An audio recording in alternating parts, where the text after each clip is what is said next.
Hi, everybody. This is Juan Rodriguez. I'm with the Office of Public Affairs. Many of you know me.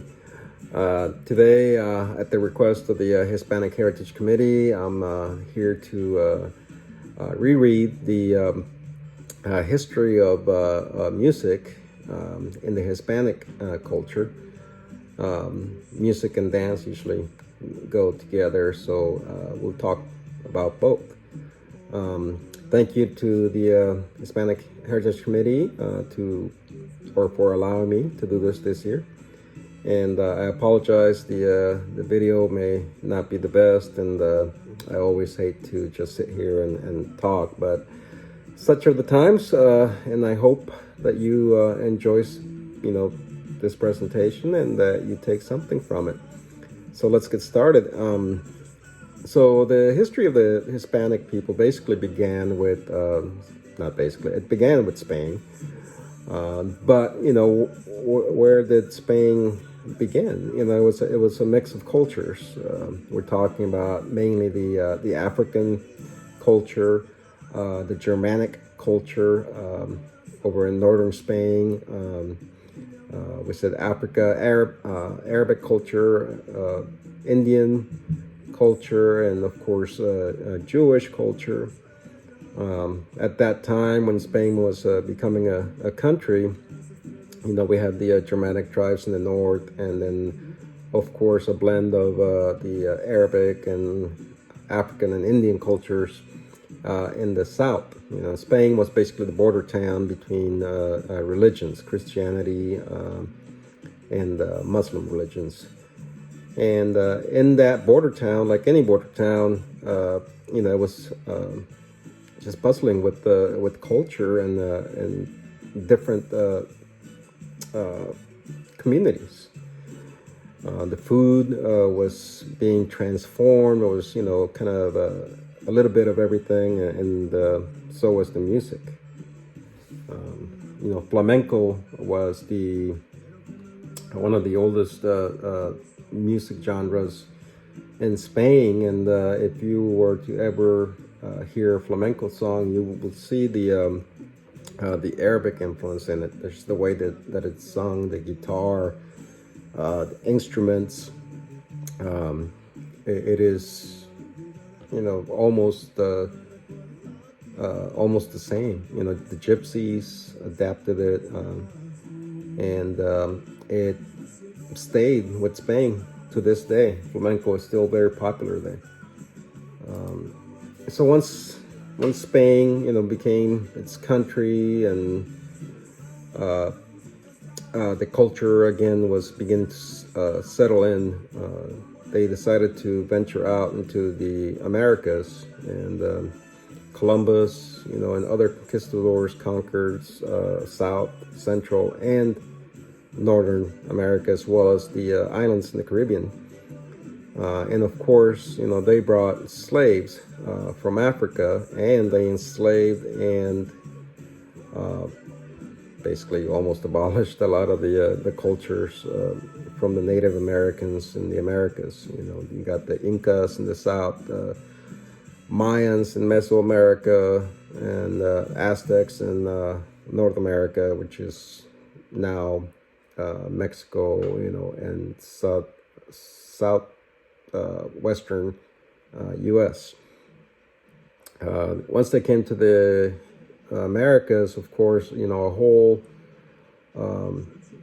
new genre of music started to include salsa, cumbia, bachata, and merengue. So let's start with salsa. Salsa is basically a newer version of the old song and rumba and huaracha and other similar musics from the Caribbean. It got started by Latin jazz players in New York who got together with musicians in cumbia to make this mix of music, this music mix that is now called salsa. I mean, salsa literally just like the food. It's, got everything in it: tomatoes, onions, etc. And so is the music. It's a mix of everything. Like I said, mambo, cha cha cha, bolero, even montuno, huaracha, you name it. So that's basically where salsa got started. I won't get into the details like I did last year, but basically, salsa kind of incorporates a lot of the African beats, the drums, and some of the movements from Africa, as well as the Native American dances, kind of. And over the years, it's morphed into this popular music genre today. Merengue, it's another one that incorporates a lot of the African drum beats and music and movements.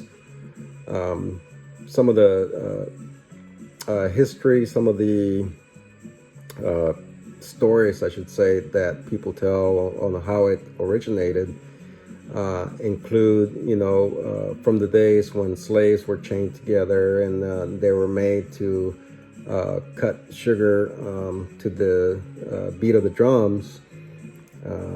So that's one story. I'm not sure if that was true or not. There are others, such as when a hero from the Dominican Republic revolution, came back to town. The people there threw him a party, and out of sympathy, since he was injured in one leg, they decided to dance with that slight limp that is famous in the merengue dancing. The music is fast beat, just like African music, but it also incorporates a lot of details from the Native Americans, to include some flute, some drums as well, drum beats from the Native American tribes. It's very popular in Colombia, and as well as merengue is popular in the Dominican Republic, where it originated, but it's made its way down to South America, Colombia, Central America, and of course Mexico. The next genre we can talk about is the cumbia music. Cumbia, again, very much like salsa, it incorporates a lot of the different music genres and a lot of the different instruments from Africa, including the drums. And of course, it uses a lot of the trumpets and wind instruments from the Native American tribes, to include the flute. And of course, the pace of the dance is reminiscent of the old dances by the Native Americans in South America, mainly, where it originated, mainly Colombia, and then of course made its way up through Central America. Story goes that it actually originated in Panama, but it belonged to Colombia at the time, so I guess technically it originated in Colombia, if you want to get technical about it. The next song we can talk about is bachata. Bachata is a fairly recent phenomena. Bachata literally means party, and it originated in the brothels and the bad side of town in the Dominican Republic. It is a very sexual dance, and it incorporates a lot of the Spanish guitar, which of course I'm sure came from the Arabic culture. And the dance is not so much African in style. It's more of a mix of everything. Like I said, it's very sexualized, and these days very popular with the young crowds. And lastly, not to make this video too long, the other music genre I wanted to point out, because this is Texas after all, is the Mexican norteña music. Norteña basically means northern, and it's very popular in northern Mexico. Supposedly originated by the Germans when they migrated to Mexico back in 1830.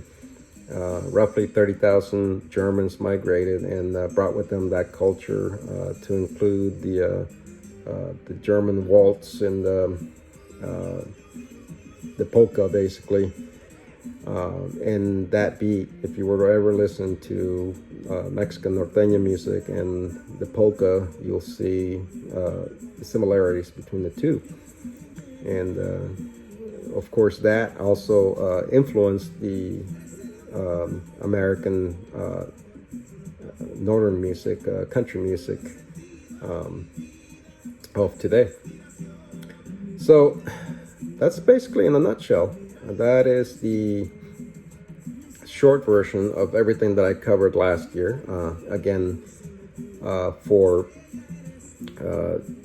technological reasons, I wasn't able to download a giant video, so I didn't want to put 30, 40, 50 minutes of information down and not be able to download it.